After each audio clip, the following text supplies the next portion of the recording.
those trials be quote unquote responsive. That is, that they are generating knowledge that's going to be especially relevant to those disadvantaged communities that may not have early access to those interventions. So questions that IRBs might be asking is, what are the properties of the particular vaccine in the placebo-controlled trial that make it especially conducive for deployment in that community? Is there an intent to register if it's this candidate promptly, if it's being run in a jurisdiction out in a low and middle income country? Is there a plan for fair pricing of the vaccine candidate? And is there transparency about those agreements? Now, there's an alternative way to evaluate new vaccines, and those are non-inferiority clinical trials. And these are a bit of mind-bender designs, but the basic idea is that normally when you run a clinical trial, your goal is to establish efficacy and to exclude a null effect. So superiority would be your goal. Here I have a diagram, and here's your effect size, your confidence interval are excluding a null. So that's a standard clinical trial. With a non-inferiority trial, what you're doing is you establish a non-inferiority margin, so a level of decreased efficacy that you're willing to tolerate. You run your clinical trial, and if your effect excludes this non-inferiority margin here, then you can deem your intervention non-inferior. But if your confidence intervals cross that non-inferiority margin, you have a product that is inferior. So the goal is to have a product that may be a little bit disadvantageous compared with the actual treatment comparator, but it's not that disadvantageous. So there are a number of ethical challenges with running non-inferiority trials. I'll just talk about a couple really quickly. A big one is what you set for your non-inferiority margin. So for vaccines, if we have a 90% effective vaccine, do we tolerate a margin of 75% effectiveness, that is a decrement of -15%, or do we go all the way down to 40%? At what point of non-inferiority do we declare that this is so inferior a margin that it'd be unacceptable to assign people to that to the active or to the intervention arm? And that's a particularly challenging decision to make, in part because you need really, really large sample sizes if you use modest non-inferiority margins. So the closer you make this non-inferiority margin to the null, to the equivalence measure, the larger the sample size you need, which means that you're ultimately exposing more and more people to a vaccine that may in turn out to be actually ineffective. So that's one challenge. Now, the second challenge is closely related to that, which is how do we actually justify that margin? So normally we assume that if we have we're willing to tolerate some decrement of efficacy, that there's got to be some other feature about that new candidate that buys off that decrement of efficacy. So maybe it's a lot less costly, maybe it's easier to store, manufacture, or maybe it's much safer. So one of the big questions is, how do you actually make that judgment about how much inferiority you're willing to tolerate versus trading off these other virtues? And these are some of the questions that I think IRBs ought to be asking. So number one, how is that non-inferiority margin selected? What advantage of the new vaccine candidate makes it worth brooking that potential decrement of efficacy? How is that decrement weighed against the advantage? Is the margin of non-inferiority and the non-efficacy advantages actually described in consent documents to patients who might enroll in those studies so that they can consider whether they want to volunteer for those studies? And finally, is that non-efficacy advantage an advantage specifically to the population that the vaccines are being tested in? I want to mention one other sort of challenge here, which is the challenge of which populations we enroll in clinical trials, specifically around inclusion.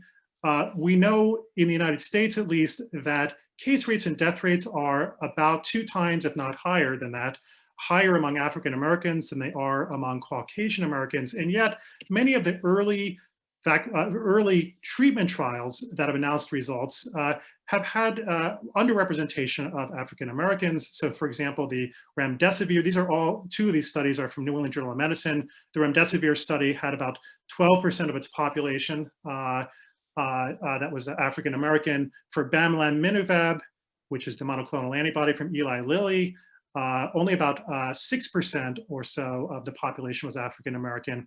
For Pfizer's vaccine for the phase 1/2, we don't know about the demographics of their phase 3 study, but for phase 1/2, only 2%, namely one healthy volunteer was African American. So clearly we have underrepresentation of communities that are overrepresented in terms of the burden of the disease. And I think on top of that, it's going to be critical, and I think IRB is going to be challenged with questions about inclusion of pregnant women, children, and other populations that often are underrepresented in clinical trials. So I just want to sort of tie this together and close with a couple remarks. I started off saying that ultimately we're not only doing human research ethics, we're doing human research ethics. And so it's critical that we make sure that our trials are actually responsive to the information needs of populations, of health policymakers, of patients themselves. And early on, at least in the pandemic, it's clear that we undertook a lot of research that actually failed to meet that criterion of informativeness. As an example, hydroxychloroquine trials, 110 clinical trials enrolling over 150,000 patients, testing this one intervention. Every one of those clinical trials had to be approved by an IRB, and clearly IRBs are not catching a lot of uninformative research. Similarly, clearly IRBs are approving studies that don't really have effective recruitment strategies to make sure that the populations enrolled in clinical trials are representative of the populations that are actually facing the burden of disease. That certainly was a case with treatments, and it may very well be a case with vaccines. We'll discover that shortly. Finally, a number of key ethical challenges with non-inferiority studies. These are challenges that we're likely to encounter with vaccines, but we've seen them again and again outside of vaccines in other non-inferiority studies in, say, cardiovascular disorders and whatnot. So I just want to close with this image of a prism, because I think a lot of the challenges that my co-authors and I have identified in the context of COVID-19, and many of the challenges that I described in the context of testing COVID-19 vaccines, now that we have effective ones, are challenges that are writ large across all research. You see the exact same dynamics in cancer research, cardiovascular research, neurology, et cetera. And so I think if there's any silver lining for research ethics in this pandemic, it's that we may be able to identify some of the failings in COVID-19 research response to improve some of the ways we do research outside the context of COVID-19. Thanks. I'll pass it over to Dan Salmon now. Thank you. That was a very interesting presentation, very timely. And your focus really hits many of the ethical issues. Here, I'm going to talk about lessons learned from 2009 H1N1 vaccine safety monitoring and how that's relevant to COVID. My focus will be more on the scientific issues, but I'll also highlight some of the ethical factors involved as well. Moving on to the next slide. So people, may remember this. It was a big deal at the time, though in comparison, perhaps not. But early April 2009, there was a recognition of swine flu in Mexico that really worried people that it might be the next big influenza pandemic. Moving on to the next slide.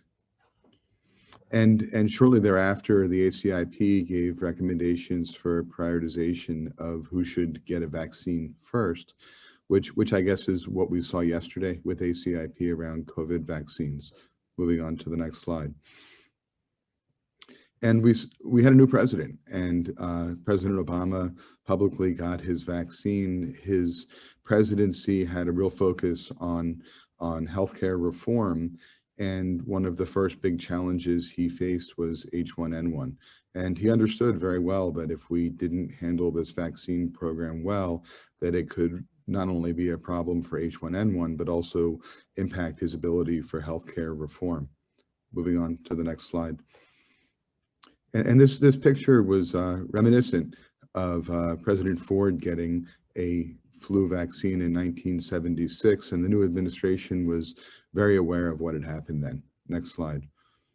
Probably many are aware of the '76 swine flu affair. The New York Times called it the swine flu fiasco, where there was a major push to vaccinate everyone. to respond to a pandemic that was anticipated, though never in fact happened as anticipated. Over 45 million people were vaccinated. The vaccine caused Guillain-Barré syndrome, largely in the 42 days after vaccination. It resulted in over 500 cases of Guillain-Barré and 25 deaths. And at the end of the day, the pandemic never occurred. The resulted in a public health and political disaster. The CDC director, Surgeon General were fired.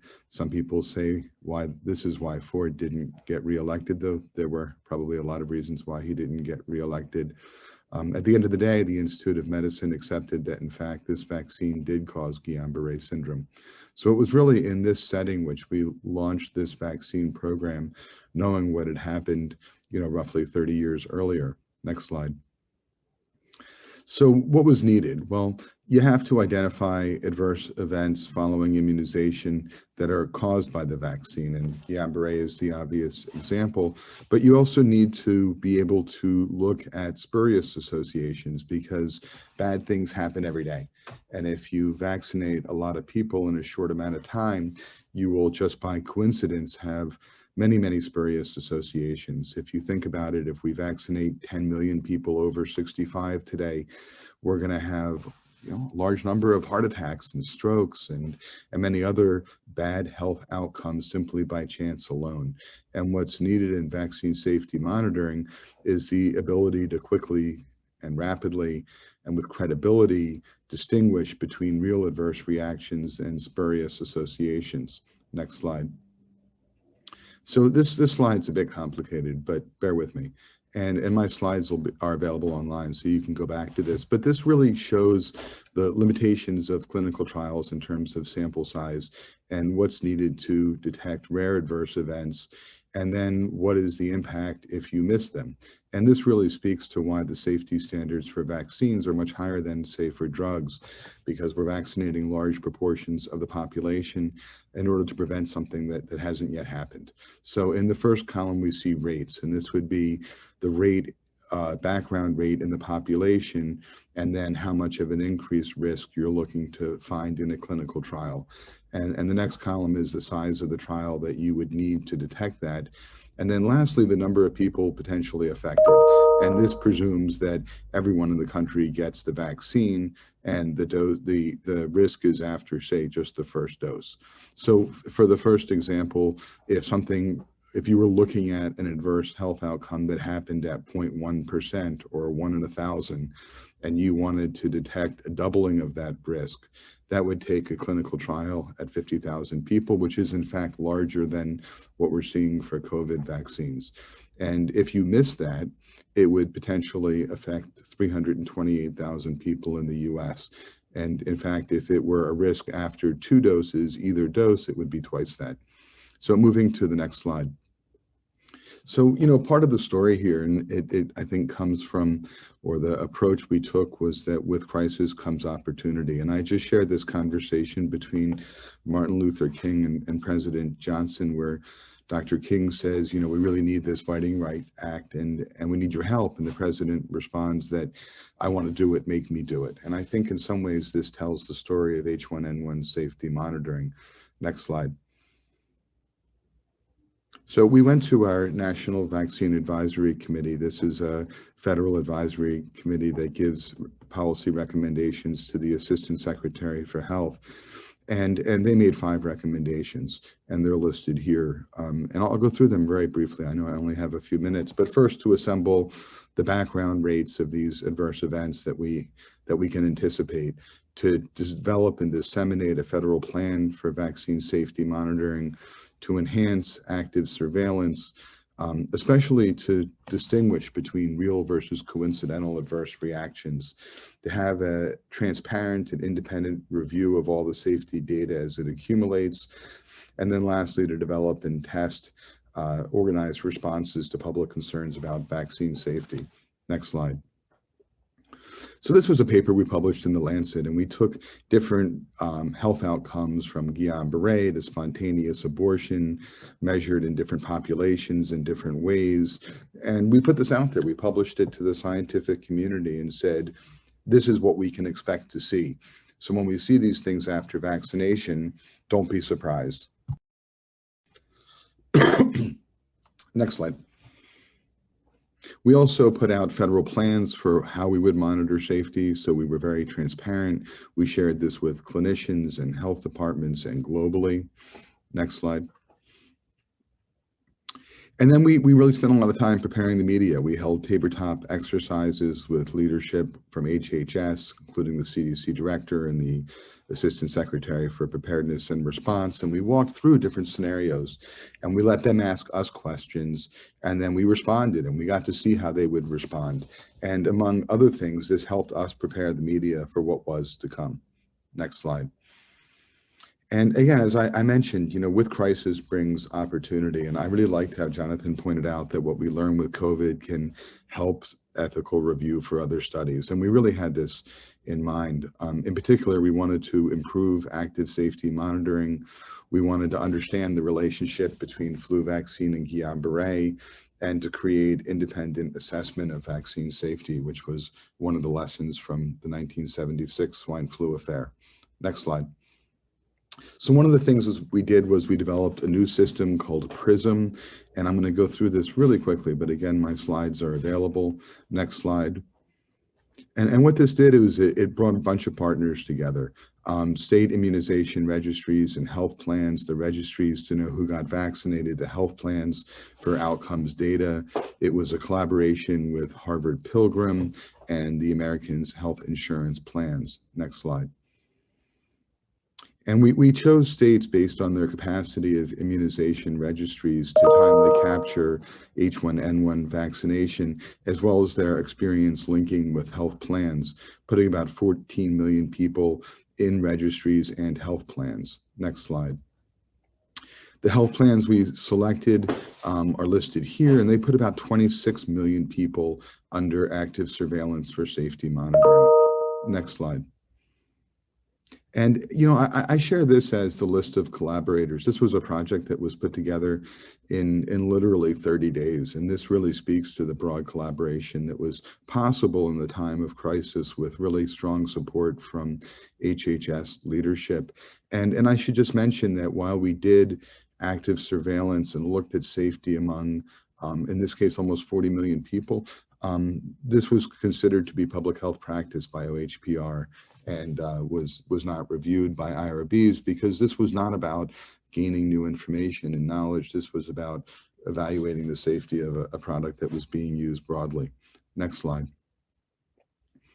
In terms of the different systems we have, this lists what those systems are, and in particular, what outcomes were monitored, how large the population was. And then the last column was the number of H1N1 vaccine exposures captured.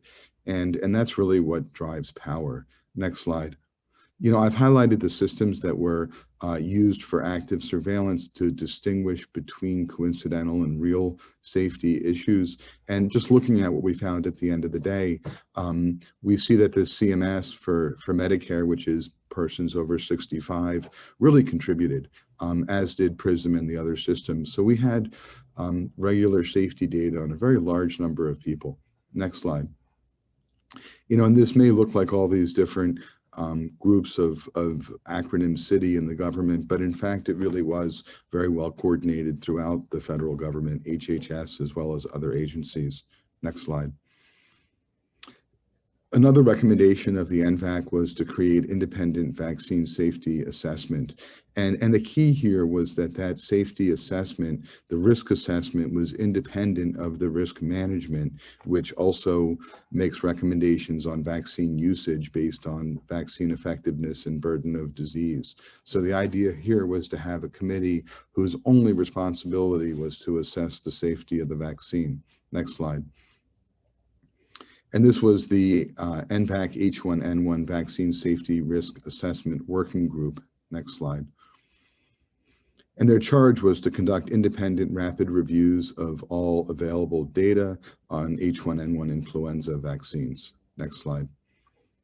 They were created in October. They reviewed all of the literature on influenza vaccine safety to date, all the protocols and plans for all the safety monitoring, the clinical trials data. They met bi-weekly, and once a month they made public reports. Next slide. And these reports were deliberated upon publicly. This was through the FACA Advisory Committee Act. And once they were approved, they were transmitted broadly, domestically, as well as globally. And they're available online. Next slide. So what are the lessons for H1N1 safety monitoring? Well, so COVID vaccine safety monitoring it's far more challenging than H1N1 for a couple of reasons. From an ethical standpoint, we're looking at using vaccines under emergency use authorization. So we know less about the safety and effectiveness than we would through a regular BLA, about biological license application. So that it increases our responsibility for safety monitoring.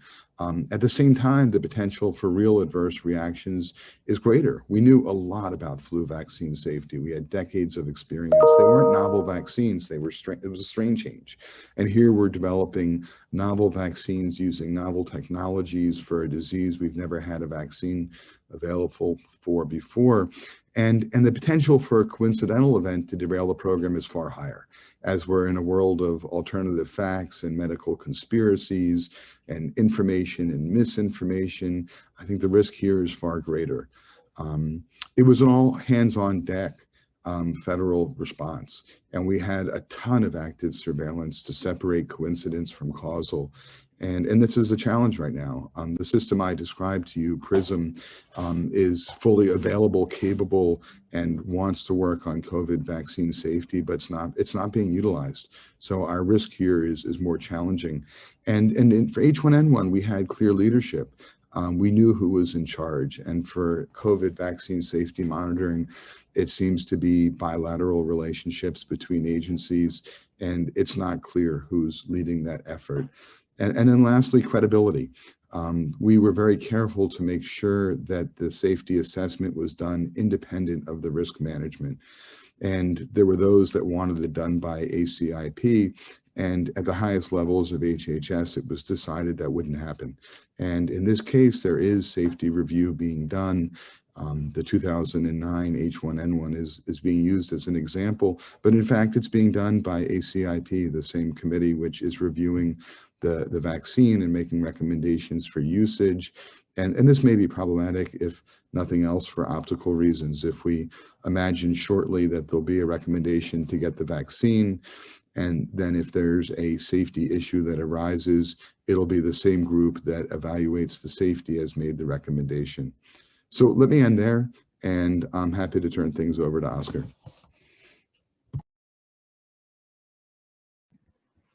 Thank you very much, Anne.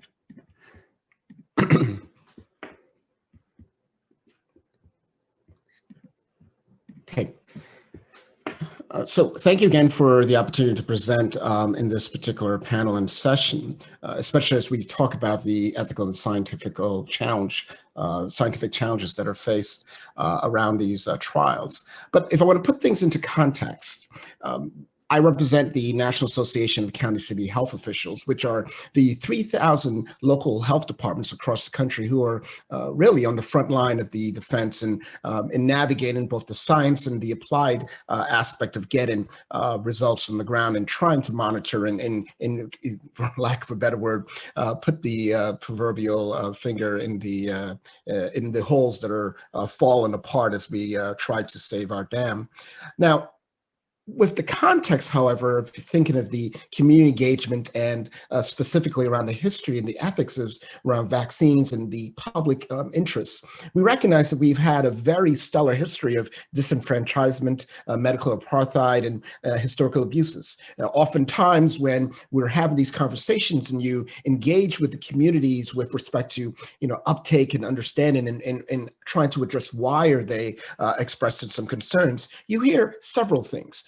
Henrietta Lacks, that comes up within the 1920s, and how this African-American woman who had cancer and her cells have essentially been taken without her consent, and even her children were monitored and trials were conducted on them without their consent and without their knowledge. And then, of course, there's a telltale story of Tuskegee, which by far is the largest stain on the public health system, especially the governmental public health system, in the 40 plus years from the 1930s to the 1970s, where Black men were went untreated for syphilis for 40 years, and essentially to see how the disease progressed through their life cycle. But we also sometimes seem to forget, even in the 1800s, we had James Marion Sims, who conducted and is known as the father of modern gynecology, but he conducted his experiments on enslaved Black women with the understanding and the belief that Black people did not suffer any pain. So these pregnant women were essentially tormented with respect to, as we call it, medical bondage in some respect. And you think about this, the long-lasting impact of how the structural racism and other issues have had building this distrust and the question of how ethics are done or have ethics come into play with respect to the science and the technology. But it doesn't end there, right? We know Native Americans have fought against using their DNA for research. We've seen experiments done in Guatemala and other communities of color. So it's not only in African-American communities, but we recognize that indigenous and people of color have had significant issues as it pertains to how these experiments and how these scientific processes actually really account for their real health and safety and wellness. And this has transposed into the other elements that we currently see, where we recognize that the global impacts the local. Just before COVID, or as we say, pre-COVID, we saw the impacts of vaccines or having this anti-vaccination campaign where individuals and communities were either targeted with misinformation, or the fact that we, and in some shape or form, just came out of one of the largest measles outbreak, a totally vaccine preventable disease, but recognizing that the science and the understanding was essentially fought against. So thinking of things from the perspective of health-based research, in clinical research, we know that minorities make up about 38% of the US population, and they're expected to rise to about 56%, but their enrollment in clinical trials are less than 10%. 5% of African Americans are in clinical trials nationwide. 1% of Hispanic or Latinx are in clinical trials nationwide, and only 7% in NIH clinical trials. And even the Asian, Native Hawaiian, and Pacific Islander populations are significantly underrepresented when it comes to clinical-based research. So why is it that we recognize that there's underrepresentation in biomedical research is a problem, but still we progress as if, so be it. We recognize that there's issues with race, ethnicities, age, sex, gender, you name it. All of these things have an impact on how we adapt to our environment and how we respond to the clinical processes that are coming into play. So I point to, as a sign of hope, we were active in the All of Us research campaign, which was focused on gathering as much data from as much people as possible in the hope of accelerating research and improving health. But while it focused on precision medicine, really it tried to embarked a role of gathering as much participation as possible. So looking at transforming the role of clinical-based research and the ethics in that, and transforming it to not only input diversity, but also to improve participation. So the participants themselves were not patients or subjects, but really true partners in the process, that they were tested, or I should say they were engaged at the planning table to see how the data is collected, what lab analysis, and what data they would also get back and show the value of having that practice-based research. And that promise essentially not only is the opportunity to fight a disease, but learning about your own health, your own personalized risk factors, and how you can access your own data. These are somewhat of the approaches that I find to be quite promising. And even prior to this COVID outbreak pandemic, we see that there were over 311,000 individuals enrolled and really showing some positive steps in addressing the need for the ethical and the community engagement side of the coin. But turning to COVID, we recognize that things still fall along somewhat of a racial, ethnic, and disparity lines. We know in a most recent research that was done by the Beaumont Foundation, released this week, that when you think about the public sentiment, Black Americans see COVID more seriously than others. 60% versus 47% who say that it is extremely serious. We know that Americans as a whole, really want an effective vaccine, not one that they perceive that's being rushed. So how do we address this against the larger context around vaccine distribution, these clinical trials, and more importantly, the applied nature of getting things from the lab into the individuals and the populations that we are concerned about? So here's where I want to pivot to just discussing some of the elements that we've seen around vaccine distribution as it pertains to what's happening on the field. We know that there's a variation that many of the local health departments are actually not included in their state plans. We recognize that there's such infrastructural and capacity concerns around coordination that 88% of vaccines were distributed by local health departments prior for just regular adult and children and pediatric immunization. So how we are going to address the efficacy and the structural concerns to ensure that equitable allocation and distribution occurs. We know that even with the ultra cold storage, there's concerns. One of the candidates is a concern about how does that impact those remote and rural areas who are not going to have that access to those particular ancillary needs. And also beyond phase one, we were thinking, of course, how do we ensure that the populations most impacted can get access to a vaccine, especially if there's a challenge of there's an interaction between the states and locals. So when we think about that and why this is tapped into this entire conversation, the role of vaccine hesitancy and mis and disinformation is quite extensive. We see that individuals are concerned about vaccine hesitancy. It's more than just they are anti-vaxxers. That's why I use the tinfoil cap on the COVID vaccine here in this graphic.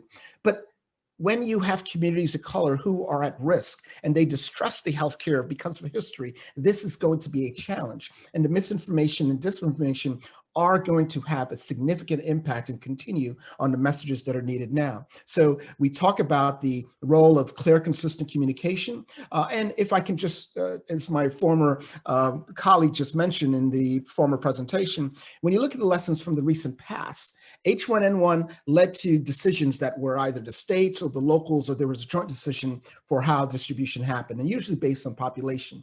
But I want to just end with these last two slides to give you this particular perspective and what lies ahead. This is from the DC Department of Health, who has been notified that they are only going to receive 6,825 doses. And as we know, the advisory committee had said yesterday or this week that the individuals who would need to be tested in the first phase, treated in the first phase with vaccine, are going to be those healthcare workers, as well as the individuals from long-term care settings. So looking at DC, 6,825 doses for an estimation of 85,000 people that they have categorized in that first phase 1A. So that tells you that you automatically are going to fall into an inequitable allocation. And what this really means, what's available for first round. North Carolina with a $10.5 million population, 10.5 million population, sorry, they're only going to get 85,000 doses. Maryland, 6 million, they're only going to get 155,000. As I mentioned, DC before. Tennessee, they're only going to get 56,000 out of the 6.8 million. And California, only 327,000. So when we speak about the perspective of not only the ethics, the equitable allocation and distribution, and more specifically, how do we address that against the growing tide of community concern, vaccine hesitancy, and the ethics of it all, I think it really begs us for further conversation. Thank you. Which pretty much means if we're going to talk about ethics, it has to go beyond and really talk about innovation, engagement, and equity. Thank you again. Great, thanks so much, Oscar, and also to Jonathan and Dan. So I invite all three speakers to become visible again. And there are already some questions that have come in, and let me start with the first one and open it up to whomever would like to answer.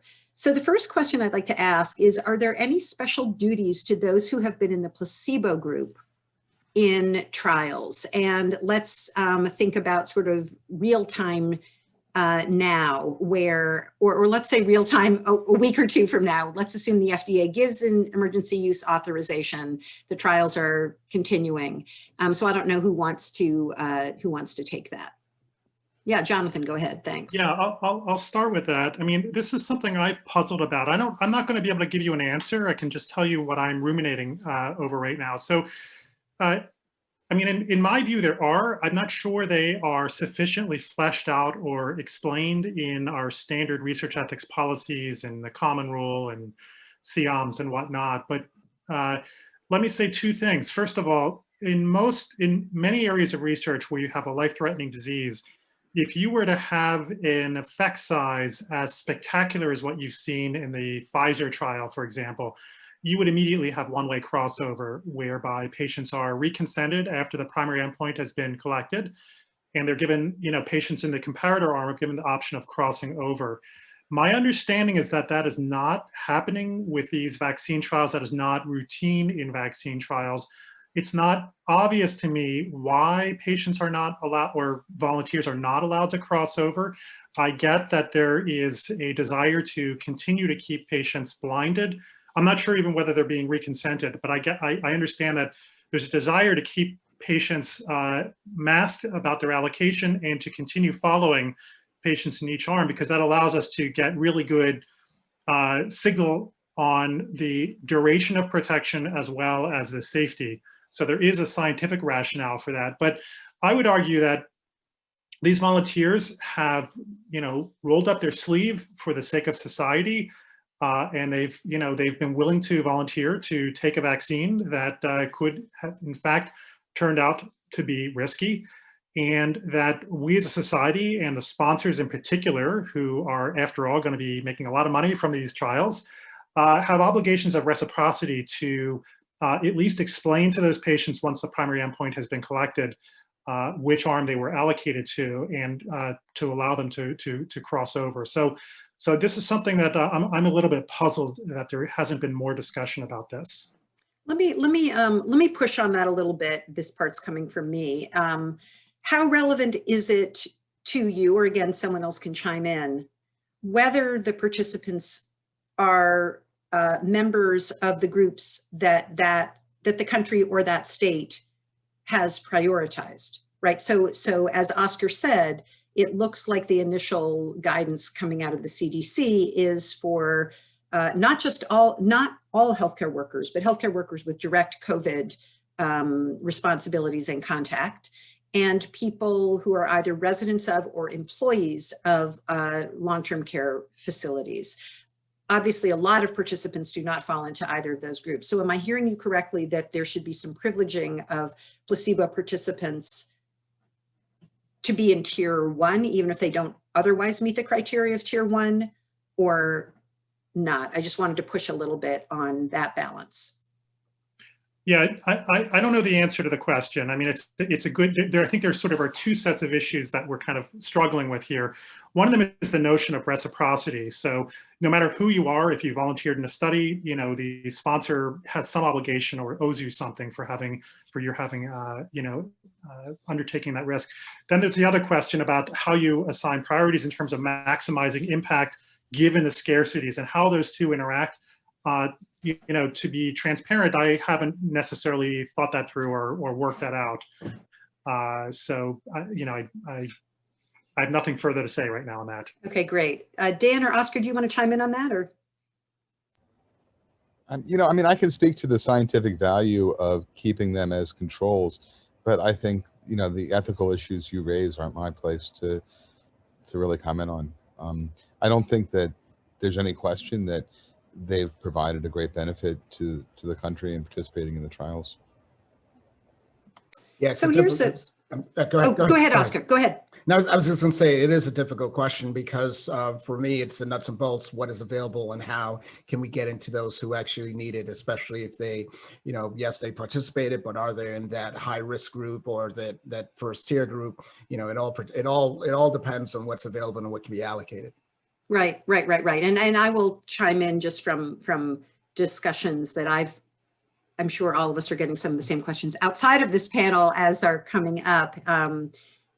One model might be to have placebo participants be early in the queue when their group comes up in their state. Because as you said, Oscar, there likely won't be enough even when a group comes up.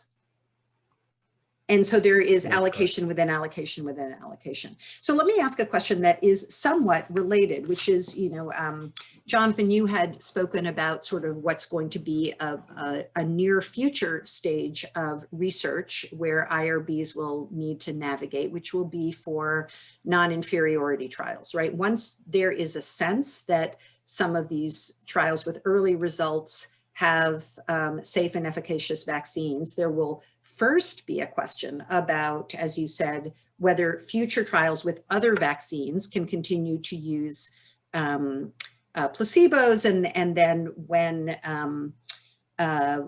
they should be formed, when they should be designed as non-inferiority. My question is not that per se, but has to do with whether it is okay, ethically okay, for future trials to recruit people whose ticket has come up that they now can access through the regular public health system, the vaccine, right? So let's pretend it's February and there are some groups who can go to wherever they're supposed to go in their state and get the vaccine because their category, their tier has been called, and a lot of other people haven't. But of course, the reason their tier is called is because they are either at higher risk of becoming infected or at higher risk of a bad outcome, or both.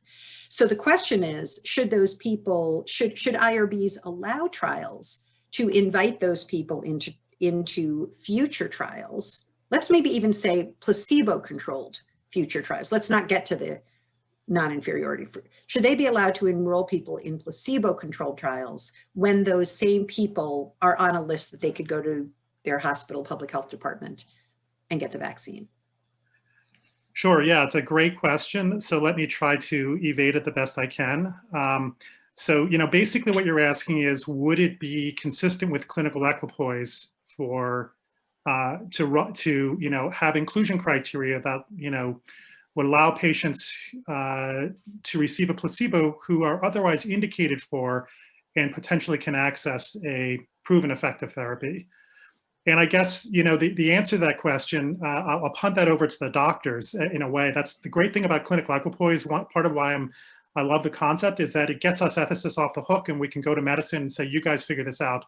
So the question I would ask is whether or not it would be irresponsible medical care for a physician to say, you know what, why don't you, skip this, skip receiving a vaccine that we could provide you so that you can make some sort of contribution to society. I guess my tendency or my inclination would be to be skeptical about whether a responsible doctor would encourage a patient who is at high risk of COVID early on in the pandemic, when there are a lot of case numbers and where there's a lot of concern about community spread. To me, it sounds to me like it would be irresponsible medicine to say, you know what, why don't you take a risk on your life for the sake of making a contribution to society? But I think reasonable people could disagree about that. I wonder how much of a factor it being emergency use authorization versus full approval by the FDA.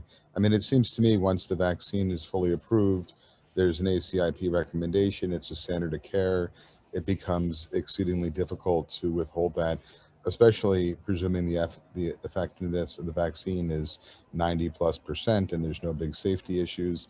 And perhaps, I mean, as the bioethicist, maybe you can tell us if it's emergency use authorization, if perhaps that at least impacts the ethical issues for keeping the person as a non-vaccinated control. So it would be so fun to spend the next hour debating these questions. I am instead going to turn a question that's on a slightly different theme over to Oscar, which has to do with trust.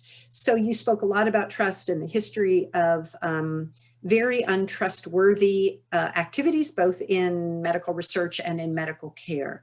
The question is, given the decades where that has built up, it will likely take many years to start to chip away and build more trust. And yet we can't afford that during COVID.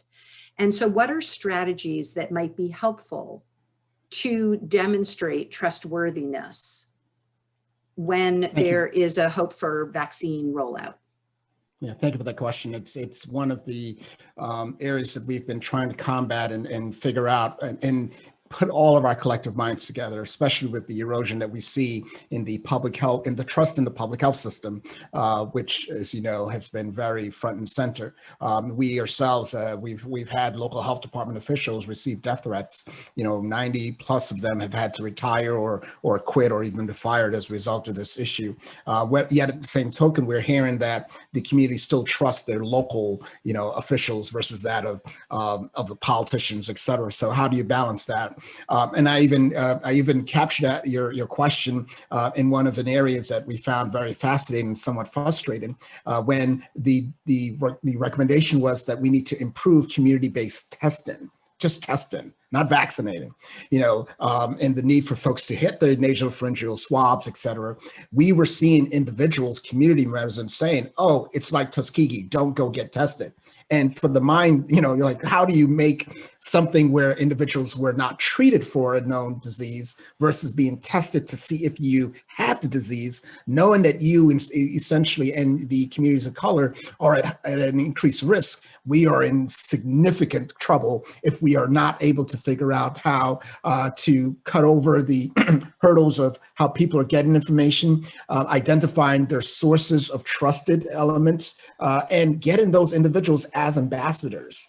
It's more than just saying, oh, we need to get the pastors. We need to really supplant our typical approaches and move into where folks are digesting and taking their information and figure out how we can actually use that to counter some of the disinformation and misinformation. So as I say, we can't just make a billboard and hope that that works, because no one's listening to the billboard. They actually are engaged in a personal effort and taking information from social media and other people that are in their circle. So we have to pierce those circles to really improve and get those messages heard now and not 2 years from now. Thanks. And I love this idea of ambassadors, and undoubtedly there will need to be a whole army of ambassadors, because who will be a meaningful, influential ambassador for one group will be very different than for another. Dan, let me ask you a really quick question, if you can do in a minute. You talked about the critical importance of monitoring. How will monitoring differ, or will it, under an EUA versus sort of real approval? Yeah, so I mean, that's a great question. And I don't really have a great answer for it. I mean, I can tell you how this is different than routine or H1N1. I think one can and should argue it should be much more robust under an EUA. I think it is more robust than routine, though not as much as H1N1. If I could just add to your last comment, and I just can't help but do so, we have a project with ASTO and other public health agencies to go into communities and listen. And we're working in African American, Latinx, and Native American populations and holding community meetings to hear from them how this program can meet their needs, and then to feed that quickly back to local health departments. And to me, that's a possible way of improving trust in those communities if we're able to not only hear from them, but have what they say impacts the equitable implementation of the program.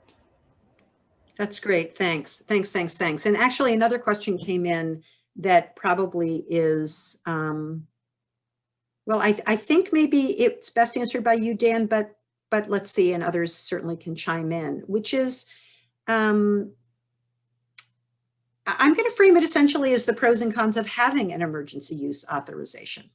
So it's framed as given that so many countries, including the United States, are desperate to return to life as normal, what are thoughts about fast tracking vaccine approvals, which is essentially what an EUA allows. Although maybe I'm misunderstanding and it has to do with fast tracking what I'll call real approval. But any thoughts on that? I think in a situation like this, it's very appropriate. The question is, what does the process look like? I mean, what it says for emergency use is we need less data on safety and efficacy.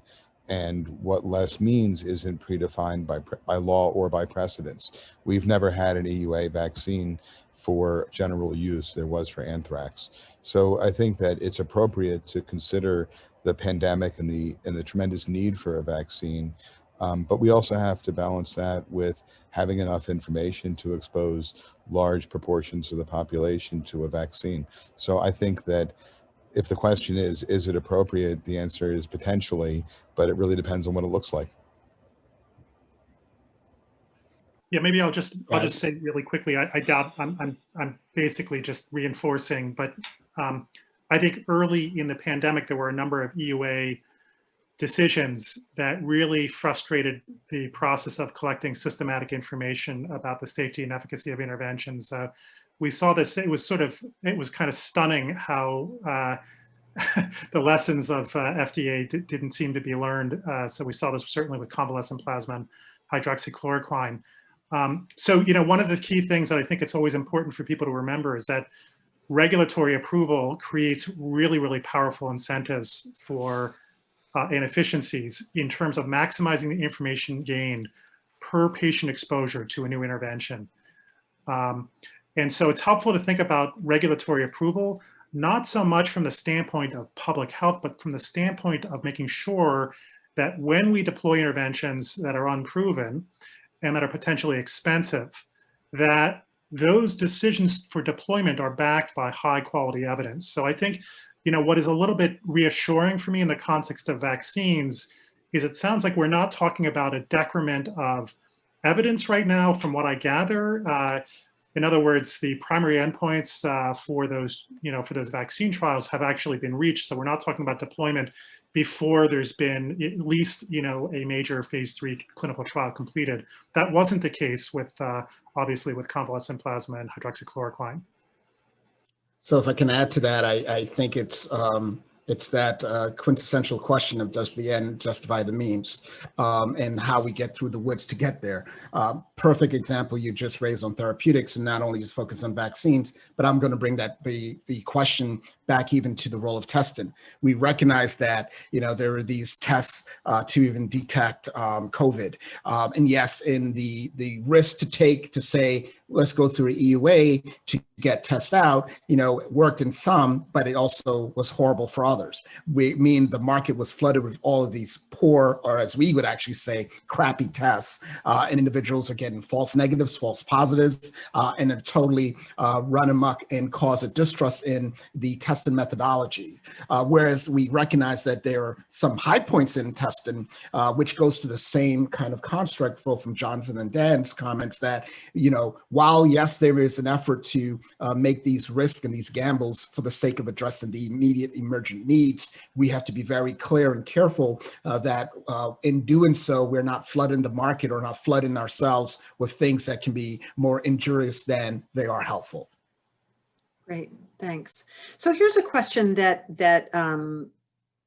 several people have raised, and it has to do with the IRB's role. And let's think now about maybe trials testing therapies that someone hopes will be useful for COVID rather than vaccines.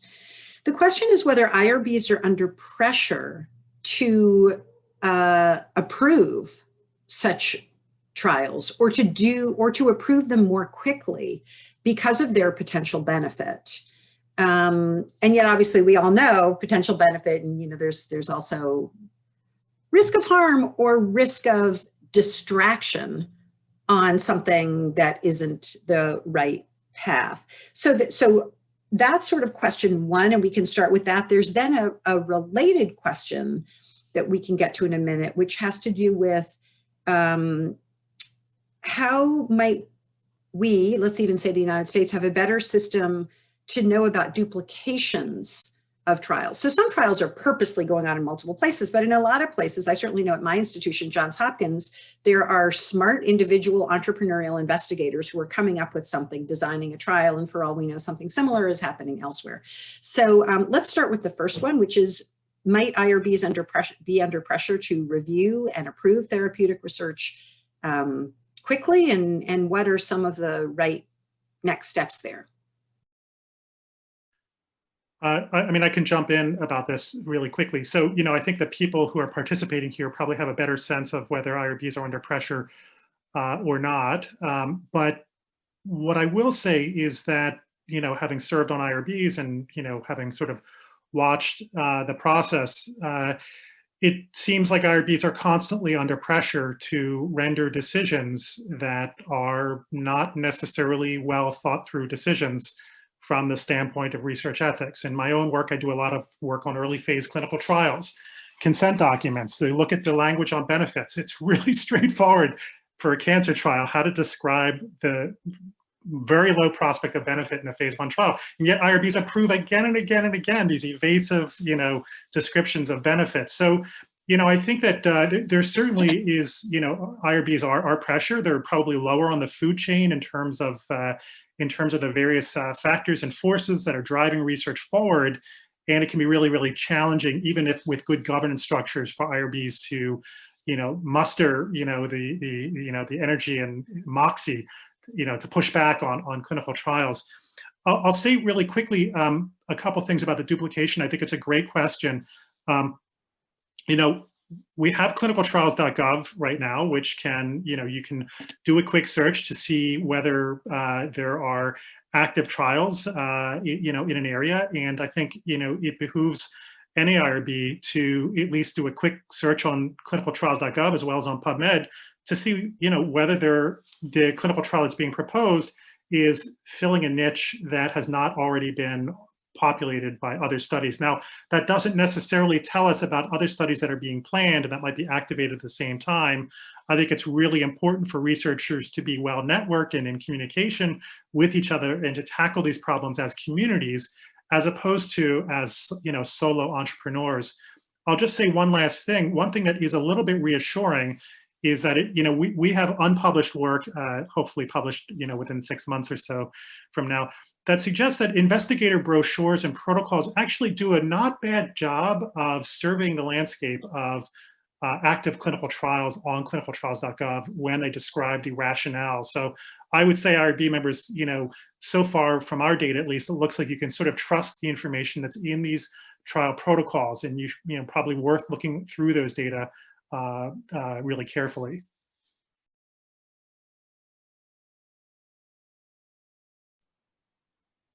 Oh, sorry. Anything from either of the others? Otherwise, I can go on to another question. Okay, Oscar, this one is for you. It's sort of it's a fact-based question, but feel free to opine beyond the facts if you like. The question is, do county and city health departments have the authority to require vaccination? Generally for public employees like public school teachers and staff, first responders, etc. Yeah, so it depends on the industry, and we kind of saw that with the H1N1, scenarios where the idea of having healthcare workers be vaccinated or mandatory vaccines led to quite an interesting turn of events where, there were nursing unions and other healthcare workers who refused to be vaccinated, and even balked at the requirement of wearing masks or some way of identifying that in the healthcare setting that they were not vaccinated. So I think ultimately it does fall under what the state, or at least the particular jurisdiction, has as its public health law and code. But it would primarily, if the rules for governance would be in as it may, the high points I would say would be probably in a focus for healthcare personnel specifically, rather than a community-based approach. Thanks. And I know that private employers have that authority, but there is again this question about the circumstances under which they would feel like it is appropriate to do that. And again, I certainly have myself heard conversations among people senior in my own employer institution about not considering that until there's full FDA approval, sort of the very important distinction between what it means when the trials are really still going on and there's an emergency use authorization versus what might be appropriate to do when there's full FDA approval. And Dan, when might that be? Do you have a sense of when what are the endpoints here? Yeah, so, I was nodding my head because I think that your point about under an emergency use authorization, it's very problematic to think of a mandatory program. I couldn't agree with that more. I mean, often BLA takes a year. In this case, one could imagine it taking less time. I would presume that the companies and FDA are, going to start that or have already started that process. So, I can't really predict that because there's not precedence, but I think we are talking months, probably somewhere roughly around 6. But it's a really critical issue. I can't tell you how many reporters call me and ask me if the COVID vaccine is going to be mandatory.